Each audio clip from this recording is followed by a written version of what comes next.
Untuk pengawasannya kita akan kerjasama tentu dengan Badan Narkotik Nasional, dengan kepolisian.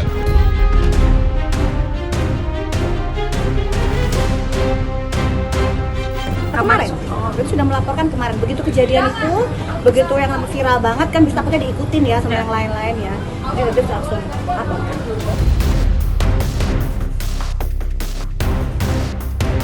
Tidak ada hubungan antara GERD, gastroenteritis reflux disease atau MAC kronis dengan henti jantung.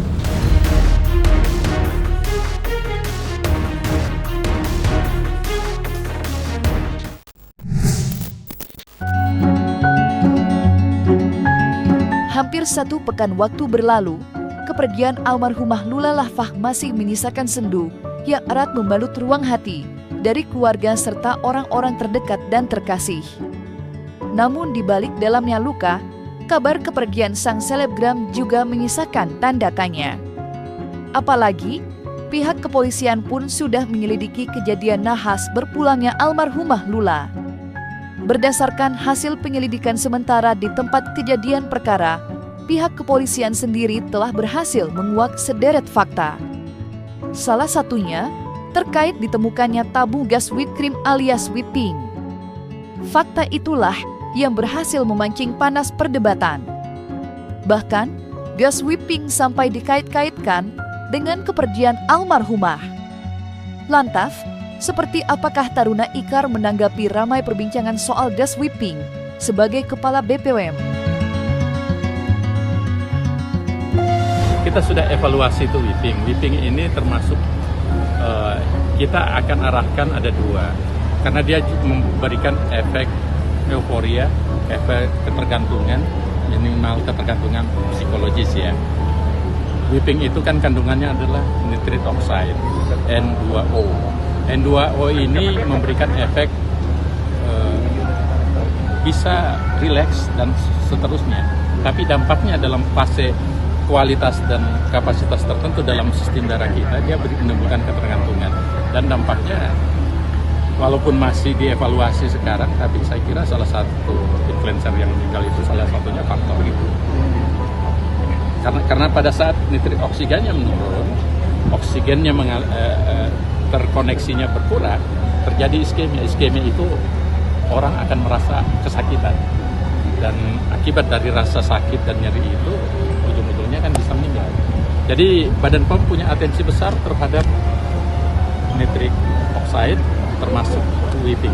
Untuk pengawasannya kita akan kerjasama tentu dengan Badan Narkotik Nasional, dengan kepolisian, dengan Kementerian Kesehatan yang hubungan dengan aturan pemakaiannya. Itu ya. Jadi itu yang akan kita lakukan. Bila menengok ke pasaran, tabung gas whipping sendiri terbilang mudah dijangkau, peredarannya masih bebas di pasaran. Kenyataan itulah yang akhirnya membuat perkara ini sampai ke telinga dokter kecantikan Samira Farahnas atau yang akrab disapa dengan sebutan Doktif. Dengan dasar bekal pengetahuan yang ia miliki di dunia kedokteran, serta perbincangan dan spekulasi yang mengait-ngaitkan gas whipping dengan kepergian almarhumah Lula, Doktif pun mengambil langkah tegas, yakni menghubungi pihak BPOM untuk segera menindaklanjuti perkara gas whipping. Doktif berharap kedepannya akan ada peraturan dan sosialisasi terkait gas whipping. Sudah, jadi untuk mengajukan ke Badan POM otomatis Doti sudah mengajukan secara langsung. Jadi Doti juga sudah menghubungi Badan POM untuk segera menindaklanjuti seperti apa, ya, dan juga ke BNN juga. Jadi juga ke BNN juga Doti sudah langsung berhubungan. Jadi nanti akan segera dilakukan sosialisasi tentang itu dan akan ada aturan yang mungkin segera diumumkan di masyarakat. Doti beli sendiri, Doktif langsung beli dan didapatkan secara e-commerce dengan mudah. Jadi itu memang bisa didapatkan secara bebas. Ya, Doktif mau melakukan pengecekan karena seperti biasa Doktif akan berbicara sesuai data dan fakta. Jadi Doktif mendapatkan whipping itu secara bebas, kurang lebih harganya 1.500.000. Ya, Doktif beli. Nah, dan ternyata setelah Doktif cek sendiri itu memang kandungannya 99,6% berisi nitros oksid N2O yang biasanya digunakan untuk membius di rumah sakit. Ya, untuk pembiusan. Ya, jadi ya karena Doktif nggak pernah coba, ya Doktif nggak pernah tahu. Tapi dokter lagi mengumpulkan orang-orang yang pernah menggunakan itu untuk bisa bercerita seperti apa efeknya dan bagaimana kerusakan yang terjadi, karena itu sama sekali tidak membawa kebaikan di tubuh kita. Ya, itu berbahaya karena bisa menyebabkan kerusakan sistem saraf pusat. Kemarin, itu sudah melaporkan kemarin. Begitu kejadian itu, begitu yang viral banget kan, bisa takutnya diikutin ya sama yang lain-lain ya. Jadi udah langsung lapor. Ramai perbincangan masyarakat soal gas whipping ternyata bergema cukup kencang hingga sampai ke telinga talanan dokter dan praktisi medis negeri ini. Salah satu tenaga kesehatan bahkan sampai ikut buka suara dan memberikan penjelasan lengkap soal gas whipping. Mulai dari efek samping yang ada hingga penggunaannya di dunia medis. Lantas, seperti apakah penjelasan sang dokter soal gas whipping atau dinitrogen monoksida? Di medis memang kita gunakan ini. Di medis sebagai sedasi, kadang-kadang buat sedasi orang operasi kecil atau tindakan di bidang kedokteran gigi gitu, itu digunakan memang. Tapi dalam kadar tertentu, biasanya dicampur sama oksigen, kemudian ada dosis tertentu, ada dokter yang memantau, ada ahlinya, nggak sembarangan, dipantau secara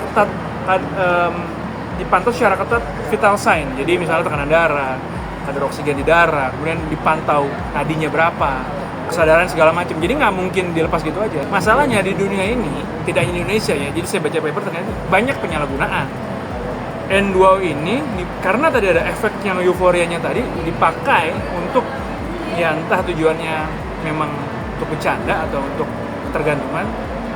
Yang jelas, dia ya digunakan untuk hal yang tidak semestinya gitu.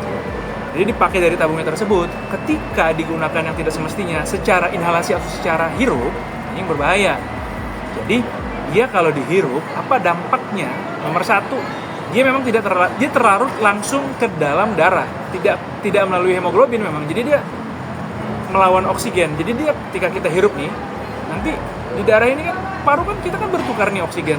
Jadi kandungan oksigen yang rendah lalu masuk ke dalam tubuh, ditukar. Intinya darah bersih tukar darah kotor dengan oksigen yang banyak gitu kan.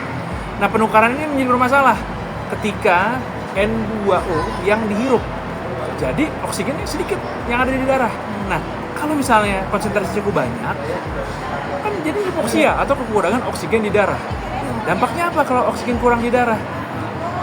Jantung bisa berhenti, bisa gangguan irama jantung, bisa gangguan pergerakan jantung, meninggal ujungnya. Dalam waktu tertentu ya, jadi misalnya sekian menit sampai sekian jam.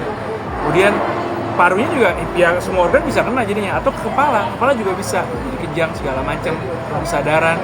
Paru ya otomatis kalau kita hipoksia atau kekurangan oksigen ya kita jadi sesak, nafas cepat, ujungnya adalah kematian dalam jangka yang berat, di skala yang berat. Dampaknya bisa begitu. Memang nggak pada semua kasus. Nah, ya memang harus, ya kita kan nggak tahu, belum tahu sih berapa banyak dosis yang N2O gitu ya, yang atau nitroksida yang harus dihirup yang menyebabkan sampai kematian tuh memang butuh data lebih lanjut. Tapi yang jelas apakah ada? Ada. Menepi dari fakta ditemukannya gas whipping, serta kontroversi berbumbu spekulasi yang kadung melebar kemana-mana, pihak kepolisian juga telah menguak fakta bahwa Reza Arab Octavian ternyata berada di tempat kejadian perkara di malam berpulangnya Lula. Sebuah fakta yang sejatinya belum diketahui oleh Feros selaku ayah dari almarhumah Lula. Namun yang pasti, Arab sendiri sudah menjalani pemeriksaan sebagai saksi pada tanggal 26 Januari silam hingga dini hari keesokan harinya. Sampai saat ini dugaan untuk pacarnya ada dari keterangan bahwa ada di TKP. Oleh karena itu, jadi kita tetap melakukan klarifikasi dan saudara RA ini pacarnya kooperatif dan akan hadir pada pemeriksaan atau klarifikasi di Polres Metro Jakarta Selatan. Punten banget ini mas, lagi berduka, sumpah. Punten. Sebentar aja Pak.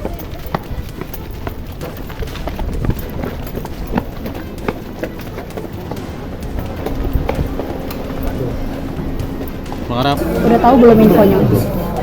Belum tahu. Masa? Aku juga nggak tahu. Iya, beredar beritanya seperti itu. Mungkin seperti apa? Oh, aku nggak tahu. Bener, aku nggak tahu. Lebih lanjut, Hasil penyelidikan sementara di tempat kejadian perkara juga berhasil membuat pihak kepolisian untuk menemukan dan mengamankan barang bukti lain, yakni obat-obatan serta rekomendasi rawat jalan yang dikeluarkan oleh salah satu rumah sakit di Bilangan, Jakarta Selatan. Berdasarkan penjelasan, barang-barang itu kini telah sampai ke tangan laboratorium forensik guna menjalani pemeriksaan secara menyeluruh. Dari kepolisian ada beberapa barang bukti yang nanti kami akan siapkan press conference yang lebih lanjut terkait barang bukti tersebut, karena barang bukti tersebut harus kita laksanakan uji lapor. Jadi sekarang kita belum bisa sampaikan karena ada beberapa barang bukti itu masih terkait dalam proses penyelidikan kami. Kami juga mengirim beberapa barang bukti yang ditemukan di tempat kejadian peristiwa. Ini juga masih dalam proses pengolahan uji barang bukti oleh laboratorium forensik. Kita semua menunggu.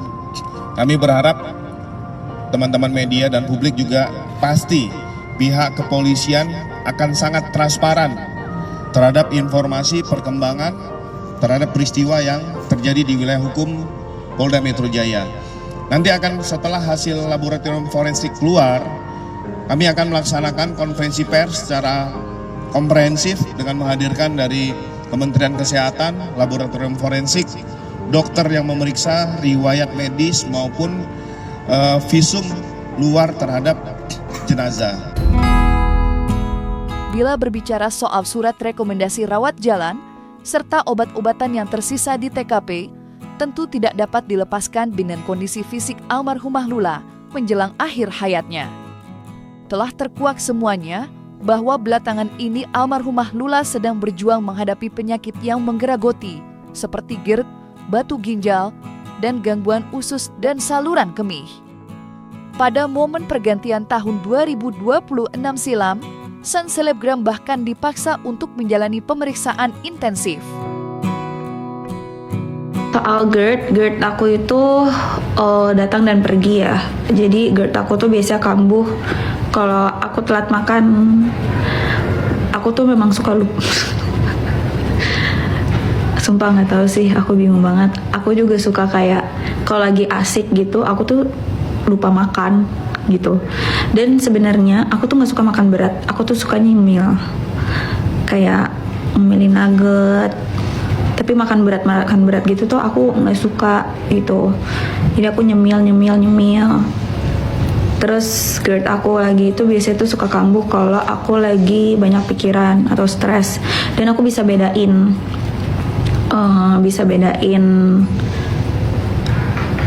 apa ya, GERD yang gara-gara emang makan atau GERD gara-gara pikiran. Jadi kalau GERD gara-gara makan itu biasanya perut aku yang sakit sampai ke ulu hati gitu, itu tuh nyut sakit gitu. Tapi kalau misalkan GERD gara-gara pikiran, aku tuh sesak nafas yang chest burn gitu, yang berasa sampai ke leher, dan badan aku bisa kesemutan, bisa tangan aku tuh sampai kaku, bisa kayak gini doang. Itu kalau gara-gara pikiran. Soal sakit itu sebenarnya dia cerita, tapi kan memang sama dokter dibolehin untuk rawat jalan ya. Dan Lulanya juga kemarin tuh awal Januari setelah pulang dari rumah sakit tuh masih kelihatan sehat ya. Jadi walaupun sakit tapi dia masih nunjukin sehat ke kita gitu. Jadi memang kepergiannya kita juga kaget walaupun kita tahu ada sakit gitu. Mau operasi lagi sebenarnya, terus mau diperiksa tuh. Dia bilang ke saya malamnya jam 10 malam sebelum meninggal tuh dia ada pembekakan usus, mau dimasukin kamera. Terus saya bilang tenang aja, nggak usah takut. Dia takut.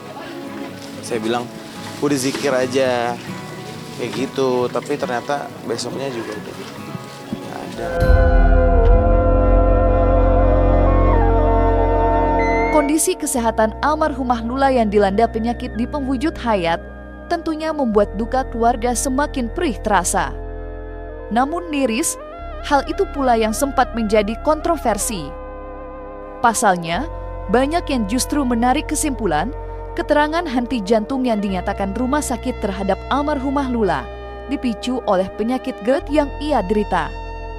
Sontak saja, jagat maya dihebohkan dengan diskursus serupa. Menanggapi hal tersebut, Doktif pun buka suara dan memberikan penegasan bahwa penyakit GERD alias MAH kronis tidak memiliki keterkaitan dengan henti jantung. Di sini juga Doktif tegaskan ya guys, tidak ada hubungan antara GERD, gastroenteritis reflux disease atau MAH kronis dengan henti jantung. Tidak ada. Ya, cardiac arrest tidak ada hubungannya dengan GERD. Penderita MAH kronis GERD tidak akan mungkin ya wafat karena henti jantung. Itu adalah dua penyakit yang berbeda.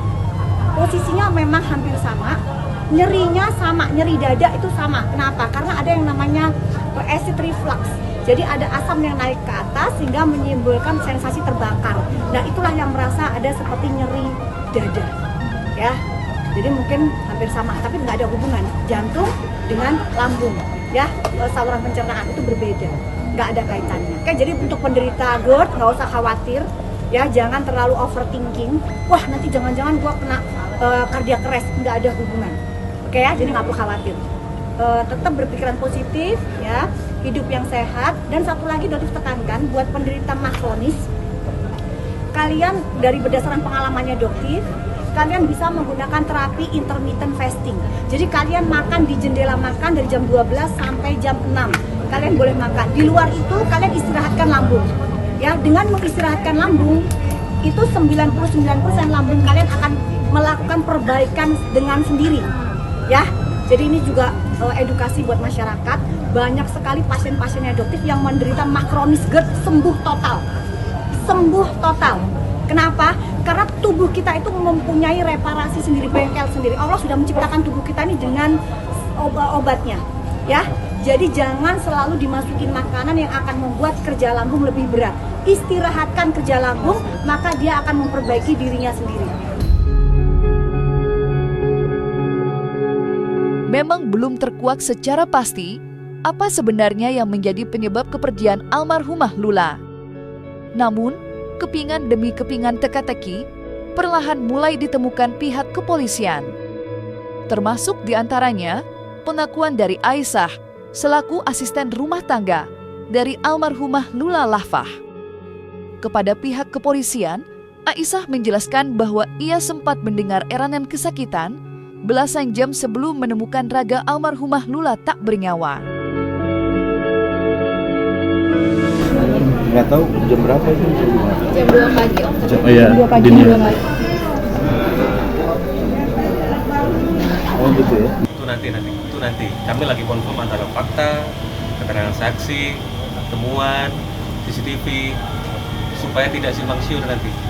Kita selama ini yang berkembang supaya tidak simpang siur. Tapi mohon waktu, akan kami sampaikan secepatnya begitu fakta-fakta terkumpul dengan kami. Kami akan sampaikan secara komprehensif. Nanti itu akan kami sampaikan setelah komprehensif.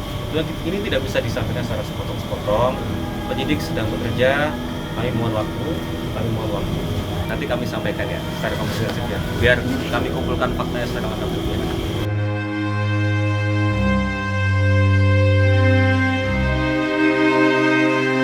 Dan jangan lupa untuk like, subscribe dan juga share channel YouTube Cumi Cumi.